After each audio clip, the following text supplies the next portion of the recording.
shoes. Everything she says is truth. If you don't know now, you know. All you ever gotta say is heard that, heard that, heard that, heard that, heard that. Look, all you ever gotta say. What's up, Heard That Nation? Listening in the United States and around the world, you are now listening to the Heard That with Marisa Tigney podcast. If you're watching right now on YouTube, hit that subscribe button so you stay in the know of every new episode and every guest that I have coming up on this show.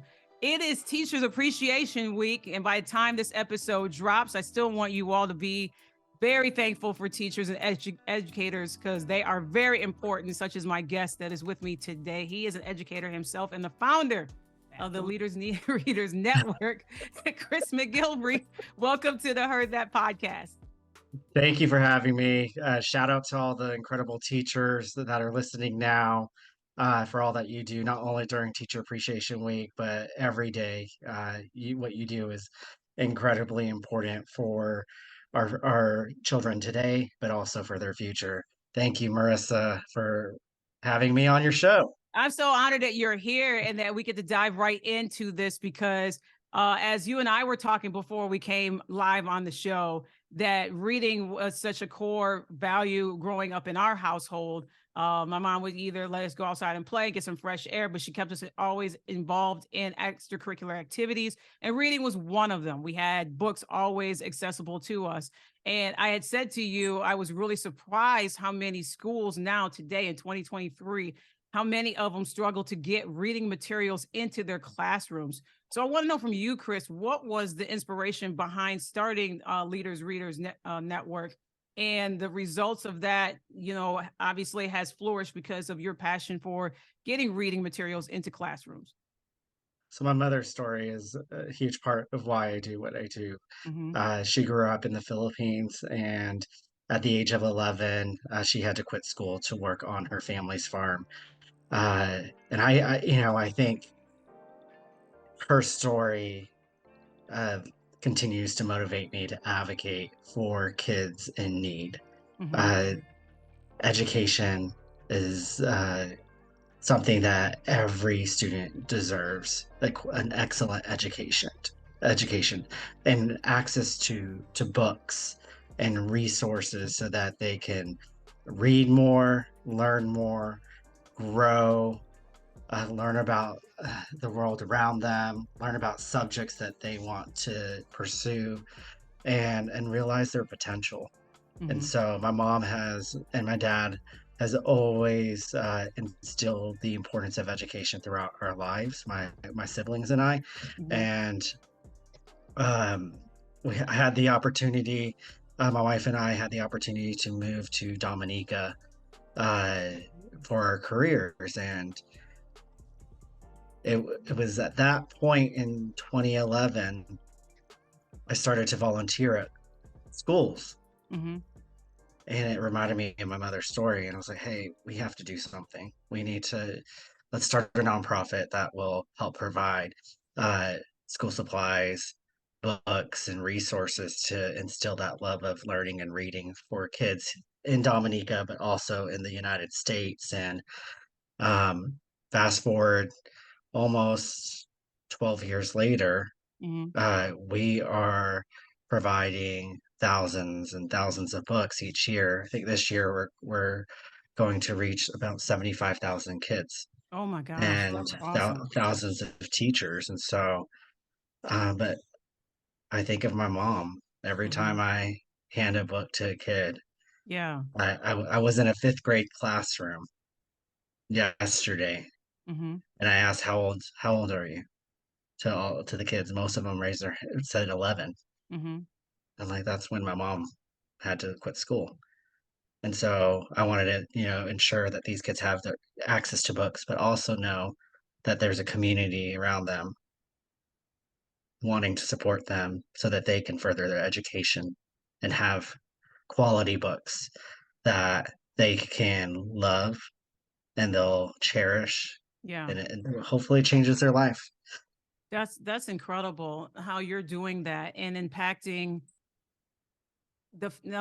I always say the kids, they're there now, even though that they will grow up and do something great. The future is now because of Right. people like you and the educators and teachers that are instilling in them some amazing things that they're going to utilize for whatever they want to do, whatever they set their heart to do, their desires to do. How did you go, and when you started this, what was the connections with these teachers like once they were, they found out what you were doing, what you and your wife were doing? How did that happen with the teachers connecting with you all, finding out about leaders, readers, and what's the results that you've seen, after connecting with them and getting those materials in the classrooms?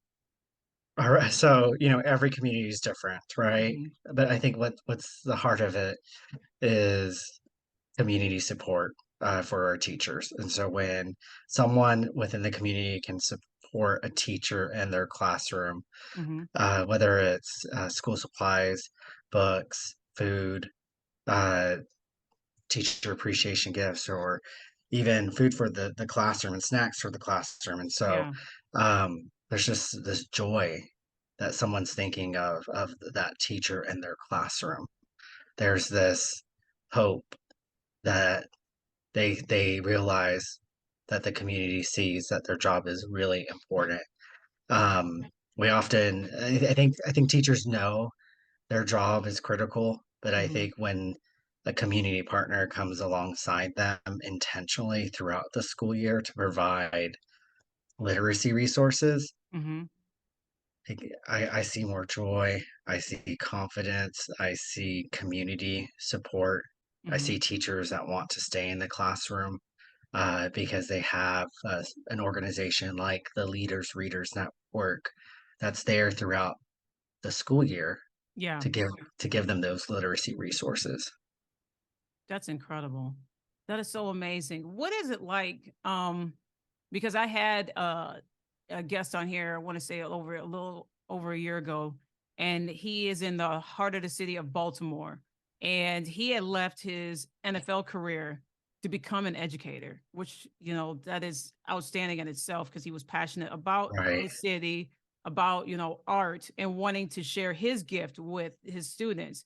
The problems that he was having though is in the inner cities getting those resources and getting those materials that are needed. And you had just mentioned such a key piece of the community, what getting that community support. So when you are connecting with those schools that are in the inner city that are in the rougher places or rougher neighborhoods, how does that work out, Chris? Getting the community to support instead of turning their, all the complaints saying the teachers are doing this and they're not educating the students and we don't have this and we got old books.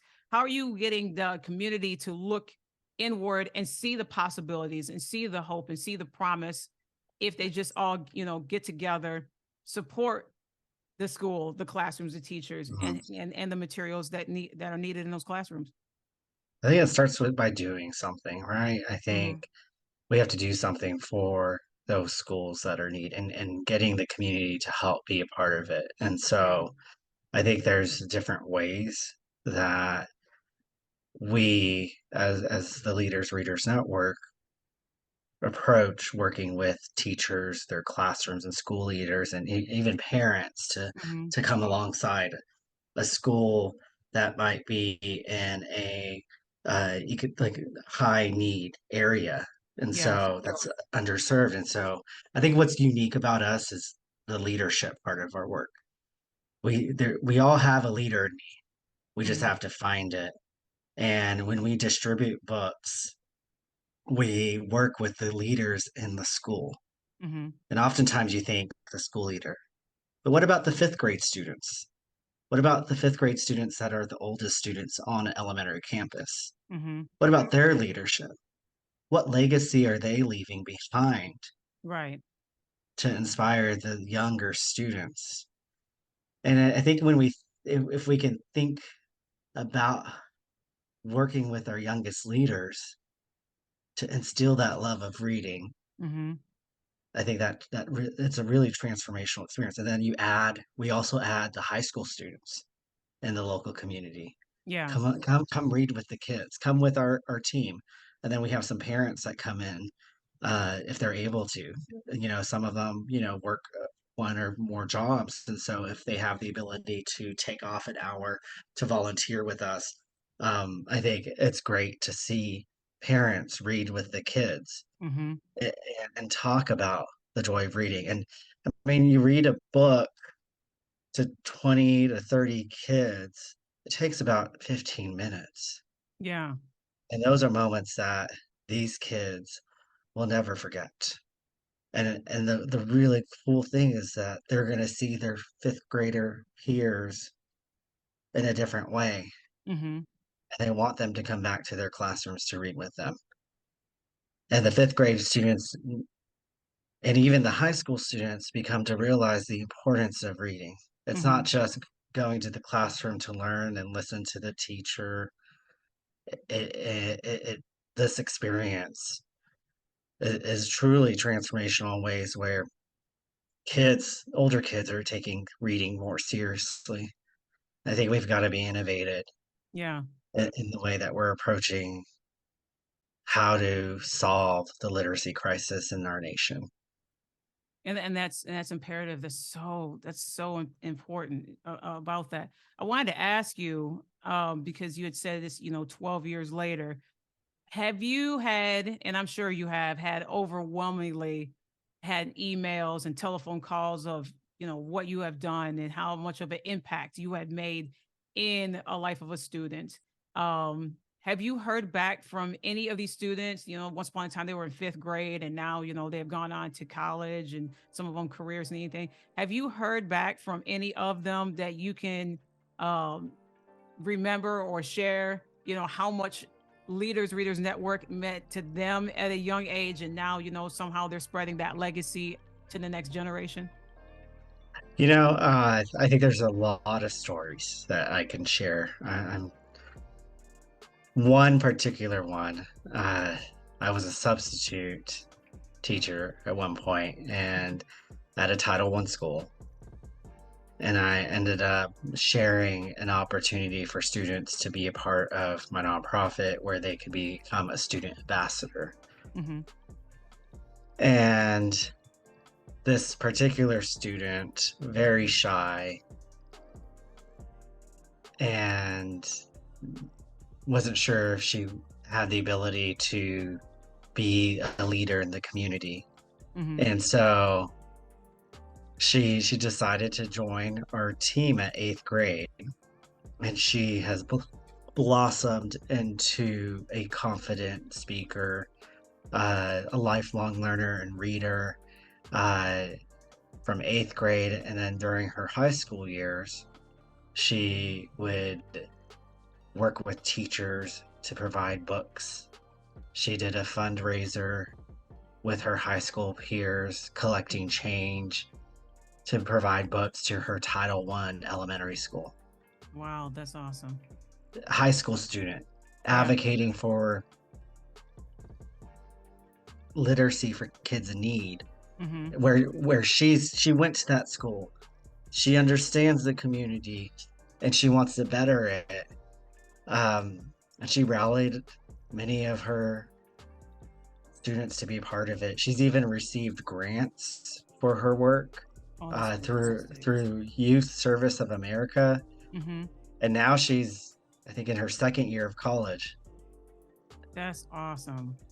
and so Wow. and she still How does it stays in make you touch. feel when you see where she was at and the passion that she had to make a difference? I mean, collecting change to buy books to support a cause like that, and then now in college, that's got to make you feel like, okay, I can go to bed at night and just rest knowing that one child at a time, Right. I impacted somebody and they, took that pebble, threw it in the river, and the ripples kept getting bigger and bigger and bigger. She's part of that ripple process.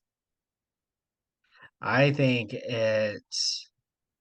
I mean, it inspires us to continue. My team wants to ensure every kid has access to experiences like that. And it inspired teachers Hmm. to activate their classrooms to be of service. And so just imagine, this high school student working with their teachers, and now the teachers are inspired to do service projects in their classroom. Yeah.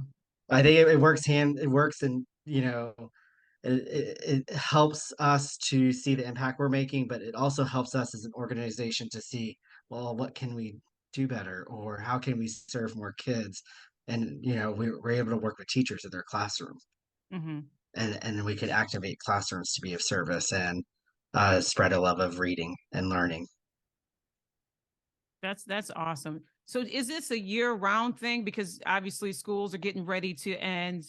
Some of them are going possibly in summer school programs and anything else. Do you continue on with the support throughout the summer, or do you all just do the school year? So it's typically the school year. We do work with schools during the summer for a reading program Hmm. for summer school. But what's interesting, throughout the school year, we support a teacher and their classroom with literacy services throughout the school year. So they get a free classroom library. They get a opportunity to implement service projects Hmm. on national days of service, MLK Day, 9/11, Global Youth Service Day. And then they also get to pick 4 book distributions to give to their students throughout the school year. And so the teacher gets to go and pick the book that's appropriate for their grade level, Hmm. interest level, and they are able to um, let us know. We order the books, they get it at their school on their campus, and then from there, they get to read it with the kids. They get to teach a lesson, and they're connecting with their students through these books while they're reading it, teaching them. The kids are flipping through each page, Hmm. looking next to the person, at the wonderful illustrations, and they ask their teachers questions. I mean, just imagine all 30 kids in a classroom flipping through the same book and the joy of reading. And then at the end of their lesson, the teacher says, "You get to keep this book. You get to take it home." They get that experience 4 times a year Yeah. with the literacy fellowship that we provide teachers.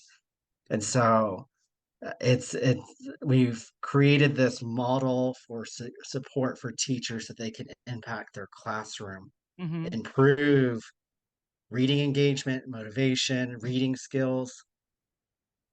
The books that we provide, they typically, honor culture and family traditions, leadership, social emotional learning, uh, resiliency, Hmm. courage,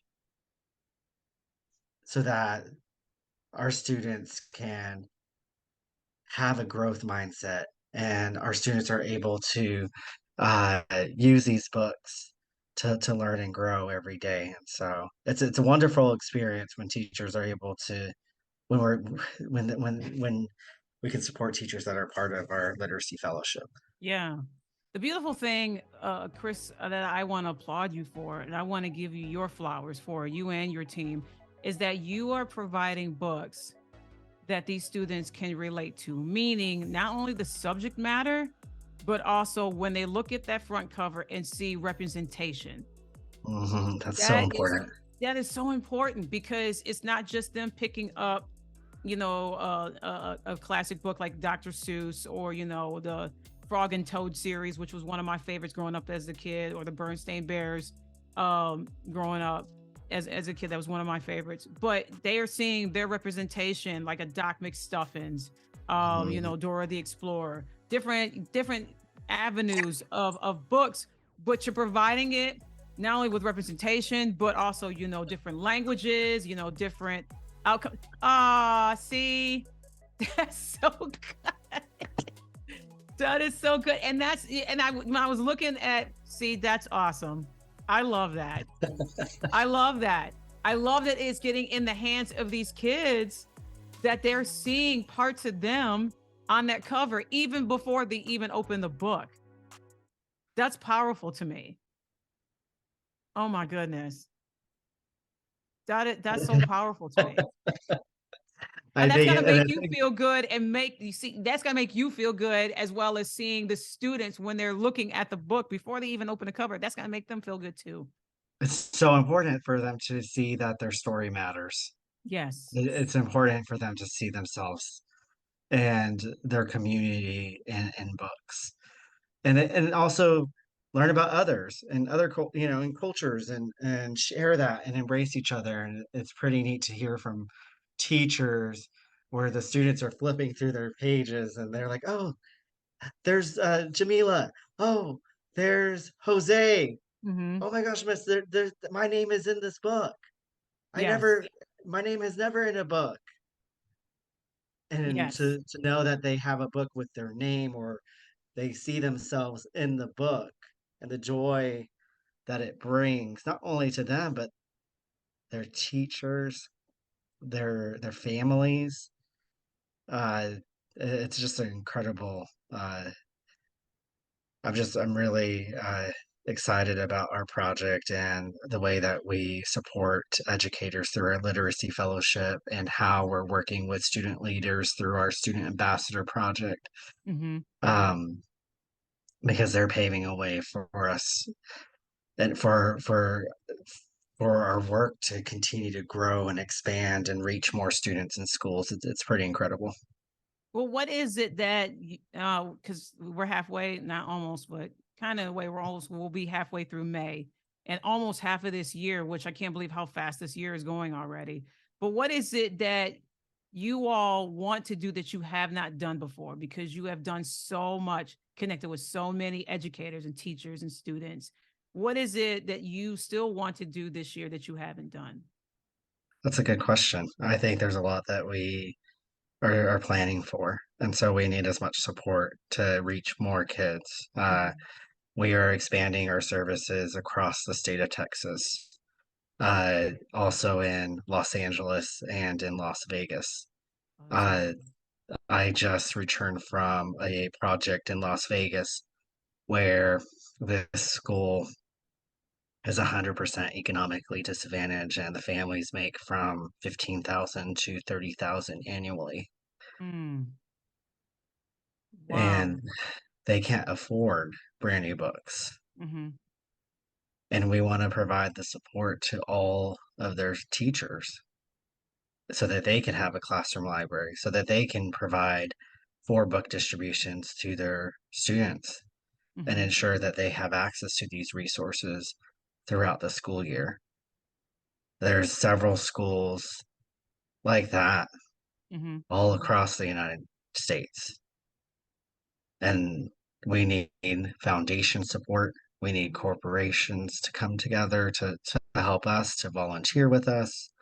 We need families to, join our work, Right. encourage their high school students to be a part of the Student Ambassador Project. Hmm. We need educators to apply for the literacy fellowship so that they can be part of receiving those wraparound literacy services. It's truly Hmm. wraparound. Yeah. We're providing that service of books, lessons, classroom libraries, service projects throughout the school year, Hmm. and it makes it easy for them to implement. They don't have to worry about buying the resources. They don't have to worry about coming up with another lesson plan, because they have a lesson plan that they can use from our team. And so I just would encourage, your listeners to, think about how they can be a part of our work. They can make a donation. They can connect us with, maybe they're part of a corporation that wants to do volunteer work with us. Hmm. Uh, Maybe there's a foundation, a person that's a part of listening to the show. Yeah. Check us out. See Yeah. if we can. Talk to the audience and those that are watching, Chris, because definitely, before you go, because I want people to donate. I'm going to definitely donate because again, it's so important for young people that we instill in them the possibilities of now, because the Right, future is now. And so if right, they don't have those materials and people think, well, a book is a book, it's so simple. If it's so simple, donate. Hello. But you know, but talk right. to the audience, like I said, before I let you go, and just let them know how they can be connected with you and your team and what you're doing, which is absolutely incredible, amazing work. Feel free to visit us at leadersreadersnetwork.org. You can look us up on social media accounts, Leaders Readers Network. We're on all social media accounts, Twitter, LinkedIn, Facebook, Instagram. Um, Go to our website, make a donation to help us reach more kids and teachers. You can help us provide books. Um, if you're an educator, sign up to be part of our literacy fellowship. I mean, If hello, you were, educator. yes, you can receive over $3,000 worth of materials throughout the school year if you sign up. Wow. Don't Yeah, don't miss out on that opportunity, absolutely. and if you're a student leader, apply to be a student ambassador and help us adopt a classroom. Hmm. We'll provide the training and mentorship, and you'll be able to make a direct impact in your community. If you're a parent and you want to volunteer, go to our website and click the volunteer tab. We want to hear from you. It's all of us. We've got to work together. Yes. To make a big difference, all of us need to come together. That's big. That is huge. When a community comes together, they can do some amazing stuff. Bonus question before I let you out of here. Favorite book that you're reading right now, and favorite book Gosh. that your childhood favorite book in the past. That's still one of your favorites. And if you saw it, you pick it up right now, you would read it. Okay, so my favorite childhood book is R.L. Stein. I've read every, felt like I've read every like chapter book. Uh, that was my jam. I would be in my room with a flashlight reading it and Mhm. probably scaring myself before I could fall asleep. And then I fell asleep. Um, I have a lot of favorite books right now. There's a book that I think speaks to me right now. I don't know if I get it right Let's here. go to the spiral, y'all. My Voice is a Trumpet. It's a children's book, Okay, I've and heard of that one. it's a beautifully illustrated children's book. You need to check it out. Okay. It's about using your voice to make a difference. And so I definitely highly recommend it for adults and children that, want to inspire their loved ones to make a difference. And so My Voice is a Trumpet. There's far too many that I would love to list, but I Yeah. think that's the first one that comes to mind that reminds Okay. me of what I'm doing every I'm day. gonna definitely check that out. And your voice is a trumpet because it is musical, beautiful sounds that are going to everywhere, and it's gonna go beyond because what you're doing, what your team is doing, is absolutely incredible and it's needed. And it's impacting generations, and may it continue that ripple effect that is just doing some incredible stuff. I love that. I am so grateful to talk to you. Not only for you, like you just said, Teachers Appreciation Week, but teachers need to be appreciated every day. So do Mhm. educators and those that are making an impact in the community. Chris, it was awesome talking to you. Thank you so much for joining the Heard That podcast. So appreciative of you. I enjoyed being here with you, and thank you for the opportunity to share this work. Yo, you're Appreciate it. very welcome. You're very welcome. Honored. And those that are watching, thank you so much for watching and for listening. And as I always end the show, take care, stay safe. We are out of here.